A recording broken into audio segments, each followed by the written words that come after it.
अब हम सीखेंगे कि अगर हमें कोई मॉलिक्यूलर फॉर्मूला दिया जाए तो उस मॉलिक्यूलर फॉर्मूले से हम उसके नंबर ऑफ स्ट्रक्चरल आइसोमर्स कैसे काउंट, कैलकुलेट या लिख पाएंगे। एग्जाम में क्वेश्चन आता है, वहां मॉलिक्यूलर फॉर्मूला दिया रहता है और साथ में लिखा रहता है कि इससे आप एल्केन बनाइए, एल्कीन बनाइए, एल्काइन बनाइए। तो जो गिवन है वो हमें फॉर्म करना है। तो एग्जाम्पल नंबर देखिए यहां पे लिखे हुए हैं। एग्जाम्पल नंबर 1 C4H10, इसके सामने लिखा हुआ है एल्केन, तो हमें एल्केन फॉर्म करने हैं और ये एल्केन का ही फॉर्मूला है, तो हमें एल्केन बनाने हैं। तो सॉल्व करने का तरीका क्या है, देखिए जैसे ही हमें 4 कार्बन दिए हैं, हमें पता है एल्केन में कोई डबल बॉन्ड नहीं होता, सिंपल सिंगल बॉन्ड होते हैं। तो H को ना लिखते हुए हम सबसे पहले 4 कार्बन जो है उनकी चेन बना लेंगे। अब 3 कार्बन की चेन बनाएंगे और 3 कार्बन की चेन को मेंटेन रखते हुए बाकी कार्बन लिख देंगे। तो याद रखिए यहां तो लिख नहीं सकते क्योंकि फिर से 4 कार्बन की चेन हो जाएगी, तो हम लिखेंगे बीच में। तो यहां पर C4H10 जो है उसके 2 एल्केन स्ट्रक्चरल फॉर्म हो रहे हैं। नेक्स्ट एग्जांपल देखिए, C5H12 दिया हुआ है और ये एल्केन पूछ रहे हैं।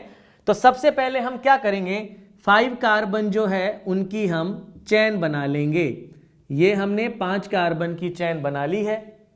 5 के बाद अब 4 कार्बन, तो ये हमने 4 कार्बन की चेन बनाई। 1 कार्बन रह गया, उसे हमने ब्रांच की तरह यहां लिख दिया। अब हम देखेंगे कि क्या 4 कार्बन के सिस्टम में भी और पॉसिबिलिटी है या नहीं है। तो हमने ये देखा कि अगर मैं इस कार्बन को इधर लिख दूं तो सेम ही हो जाएगा। अब हम बनाएंगे 3 कार्बन की चेन। 3 कार्बन की चेन में मुझे ब्रांच बनानी है, टर्मिनल पे नहीं आ सकता, ब्रांच बनानी है तो ब्रांच यहां आ सकती है और यहां पे। तो 5 कार्बन से हमें 3 स्ट्रक्चर यहां पर मिल गए हैं। नेक्स्ट देखिए C6H14, इसमें पूछा गया है कि कितने स्ट्रक्चरल आइसोमर्स बनेंगे। सबसे पहले आप इसमें 6 कार्बन की चेन बना लेंगे। अब इसमें और पॉसिबिलिटी नहीं है, फिर आप 5 कार्बन की चेन बनाएंगे और अब इसमें 1 कार्बन जो रह गया उसे ब्रांच में लिखेंगे। तो ब्रांच के लिए यहां लिख दिया, फिर 5 कार्बन की चेन को मेंटेन करते हुए यहां लिखा। अब इसमें और पॉसिबिलिटी नहीं है। अब 4 कार्बन की चेन बनाएंगे, तो 4 कार्बन की चेन बनाते हुए अब ब्रांचिंग लिखनी है। याद रखिए ब्रांच का मतलब है सब्स्टिट्यूएंट, यहां लगा देंगे तो ब्रांच नहीं रहेगी। तो हम ब्रांचिंग के लिए कार्बन को यहां लिख देंगे।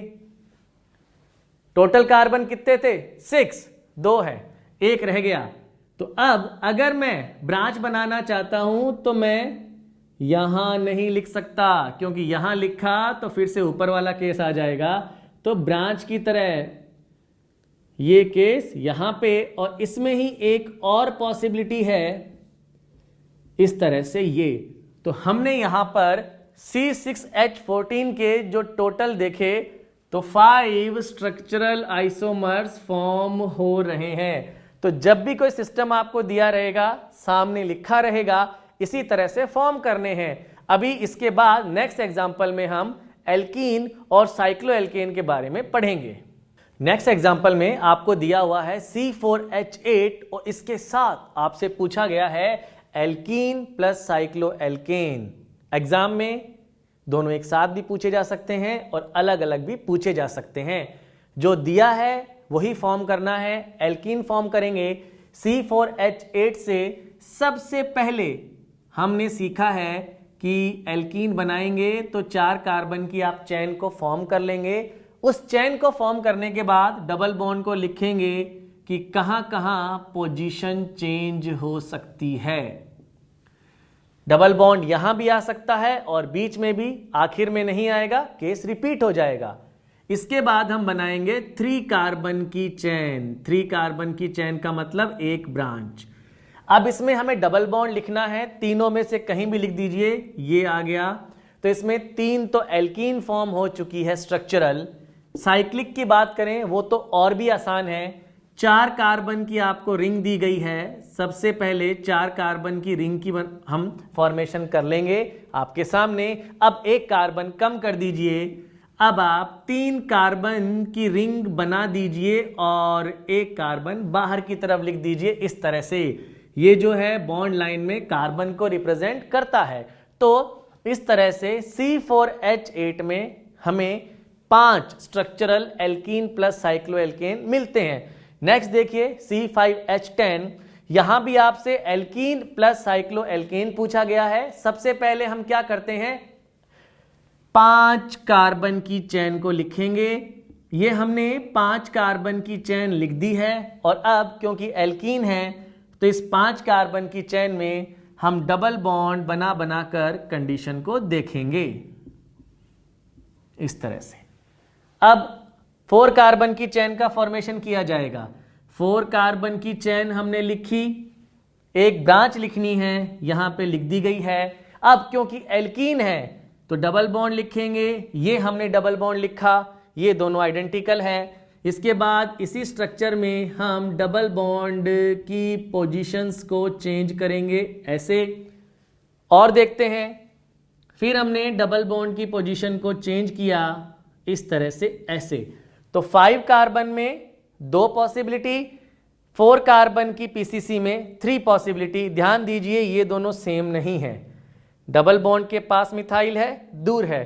3 कार्बन की चेन अगर आप बनाएंगे तो उसके अंदर इस तरह का स्ट्रक्चर फॉर्म होगा जिसमें डबल बॉन्ड नहीं आ सकता, pentavalent.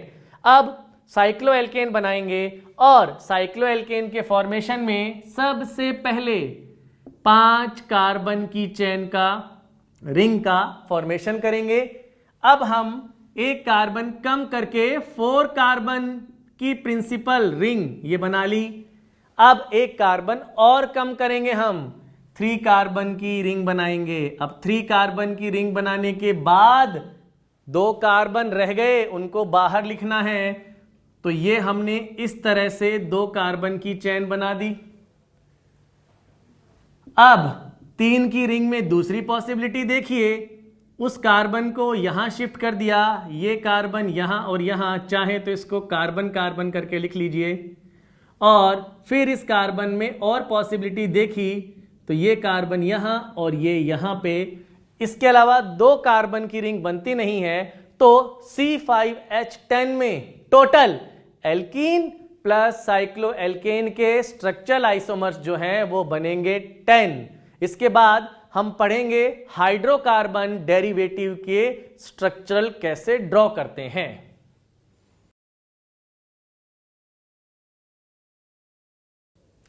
Number of structural isomer की कैलकुलेशन या ड्राइंग या काउंटिंग में अब हम नेक्स्ट पढ़ेंगे हाइड्रोकार्बन डेरिवेटिव के बारे में। इससे पहले हमने हाइड्रोकार्बन के बारे में पढ़ा था। हाइड्रोकार्बन जो है उसमें आपको करना यह होता था कि जो फॉर्मूला दिया है और जो कंडीशन दी है उसके अकॉर्डिंग चलना पड़ता था।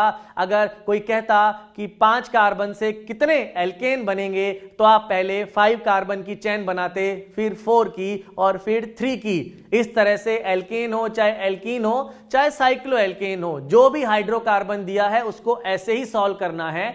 लेकिन हाइड्रोकार्बन डेरिवेटिव में थोड़ा सा तरीका बदल जाता है। हाइड्रोकार्बन डेरिवेटिव में यह होता है कि हम कार्बन वाले पार्ट को अलग कर लेते हैं और फंक्शनल ग्रुप वाले पार्ट को अलग कर लेते हैं।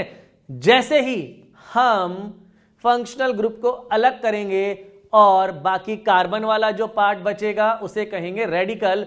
तो उसमें आपको ध्यान रखना है, समझेंगे भी, पर आपको यह ध्यान रखना है कि अगर कहीं पर मिथाइल रेडिकल आएगा तो उसमें आपको एक ही पॉसिबिलिटी मिलेगी, इथाइल में भी एक ही पॉसिबिलिटी, प्रोपाइल में 2, ब्यूटाइल में 4 और पेंटाइल में 8।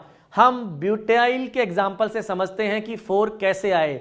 एक बार समझना है, याद ये रखना है, समझ के याद रखना है। देखिए ध्यान से, आपको दिया हुआ है ब्यूटाइल, तो 4 कार्बन का ब्यूटाइल बना कैसे होगा? ब्यूटेन से H को हटाया होगा और ब्यूटाइल बना होगा। तो सबसे पहले हम 4 कार्बन में पॉसिबिलिटी देखते हैं। हमने क्या किया, 4 कार्बन का एल्केन लिखा और 4 कार्बन के एल्केन में इस तरह से दो पॉसिबिलिटी आ गई। लेकिन ये रेडिकल तो नहीं है, रेडिकल के लिए H को हटाना पड़ेगा और जहां जहां से हट सकता है वहां से हटा देंगे। इसमें यहां से H हट सकता है, दूसरी पॉसिबिलिटी यहां से है।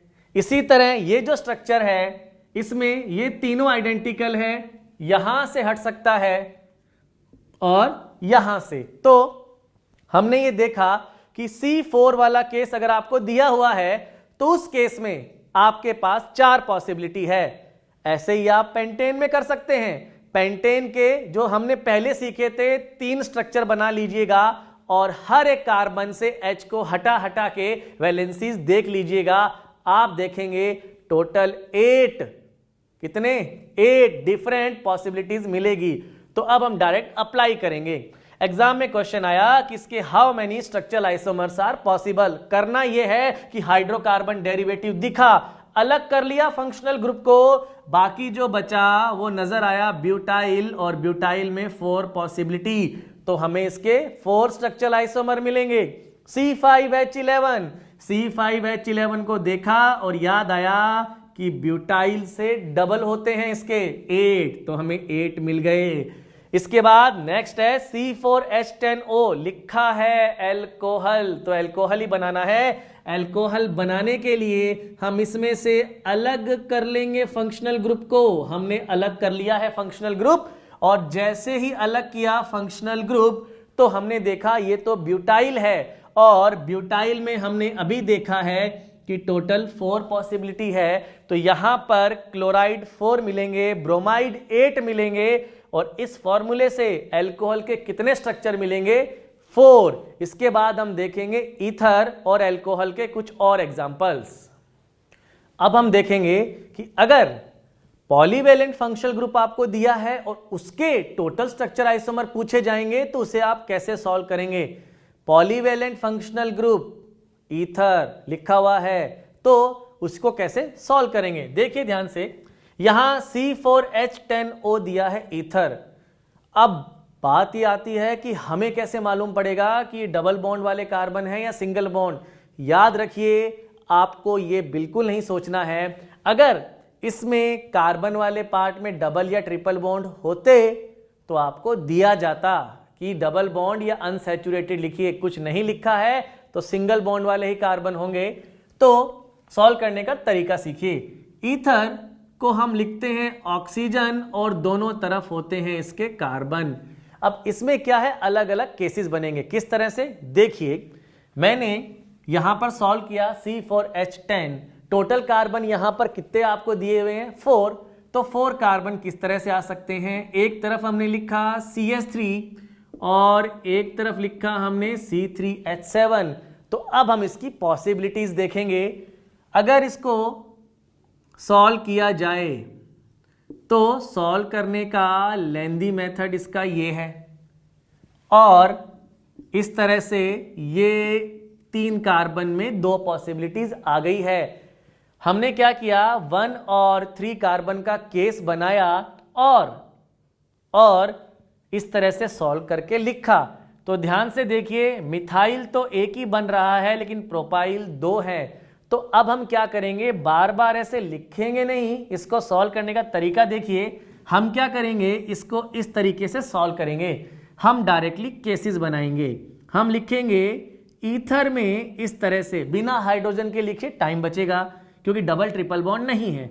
एक तरफ 3 कार्बन और एक तरफ केवल एक ही कार्बन दिया हुआ है। तो इसमें हम कहेंगे, सुनिएगा ध्यान से, बहुत बढ़िया तरीका है। ये है 3 कार्बन का प्रोपाइल।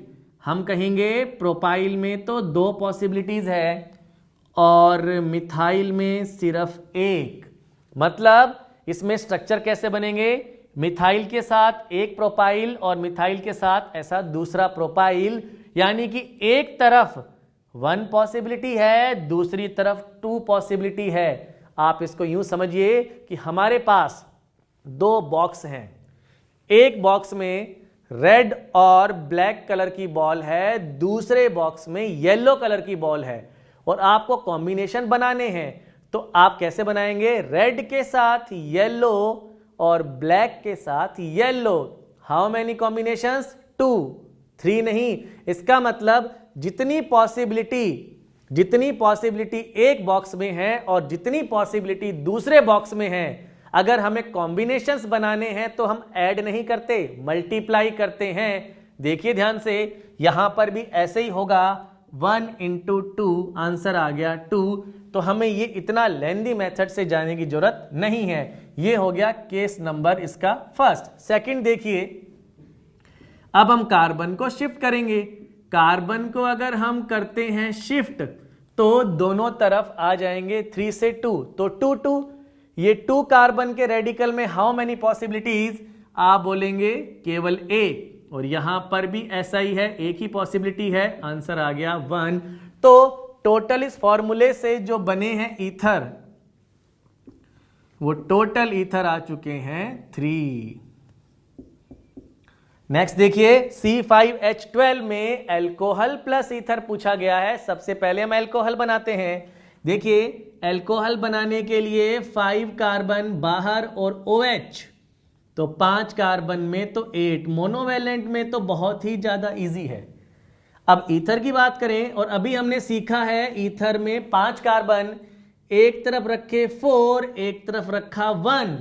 बिल्कुल, मिथाइल में एक ही पॉसिबिलिटी आती है, ब्यूटाइल में 4 रेडिकल, 4 इंटू 1, यानी एक बॉक्स में 4 अलग अलग कलर की बॉल है, दूसरे में सिर्फ एक, तो पॉसिबिलिटीज मल्टीप्लीकेशन 4 बनेंगे। नेक्स्ट केस देखिए, ईथर में, ईथर के अंदर शिफ्टिंग करेंगे। अब शिफ्टिंग किया तो अब एक कार्बन और शिफ्ट कर लिया, ये हो गया C2 और C3। 2 में केवल एक पॉसिबिलिटी और C3 में 2 पॉसिबिलिटी, तो टोटल हो गए 2। तो ध्यान से देखिए, यहां पर टोटल जो है 8 और 6, यानी इस फॉर्मूले से टोटल जो आपको अल्कोहल प्लस ईथर मिलेंगे वो 14 है। नेक्स्ट आपको दिया हुआ है C4H11N में एमाइन पूछे हैं। एमाइन 3 होते हैं, 1 by 1। सबसे पहले 1 डिग्री एमाइन, 1 डिग्री एमाइन में आपने लिखा NH2, 4 कार्बन बाहर, तो आपने कहा 4 पॉसिबिलिटी, तो 1 डिग्री एमाइन के टोटल 4 स्ट्रक्चर बनेंगे। 2 डिग्री एमाइन, इसमें केसेस बनाने पड़ेंगे ईथर के जैसे, तो एक तरफ हमने रखा, टोटल 4 हैं, तो 3 और 1 की पॉसिबिलिटी 1 3, यानी ये मिथाइल वो प्रोपाइल, जैसा ईथर में लिया था वही तो है। तो यहां पर इसमें 1, इसमें 2, तो 1 इंटू 2, यह आपको मिल गया 2। और शिफ्टिंग करेंगे, इसमें जब हम शिफ्टिंग करेंगे तो शिफ्टिंग करने पर एक कार्बन और शिफ्ट कर लिया जाएगा, 2 और 2। इथाइल में भी एक ही पॉसिबिलिटी और इथाइल में एक ही पॉसिबिलिटी, टोटल कितने हो गए 1। अब हम फॉर्म करेंगे 3 डिग्री एमाइन। 3 डिग्री एमाइन में नाइट्रोजन के तीनों तरफ कार्बन आएंगे, टोटल कार्बन आपको 4 लगाने हैं, ये हो गई पॉसिबिलिटी। इसके अलावा और नहीं बनेंगे। अब तक 2 थे, अब 3 आ गए, तो तीनों को मल्टीप्लाई कर लेंगे, 1 इंटू 1 और 1, यानी 3 बॉक्स, आंसर 1। अब टोटल अगर हमें काउंट करने हो तो देख लीजिए, 4 2 1 एंड 1। तो यहां पे उस फॉर्मूले से अगर मुझे टोटल आइसोमर बनाने हैं एमाइन के तो वो बनेंगे 8। यहां पर हमने हाइड्रोकार्बन डेरिवेटिव के कुछ स्ट्रक्चर सॉल्व किए हैं, इसके बाद हम कुछ एक एग्जांपल और सॉल्व करेंगे।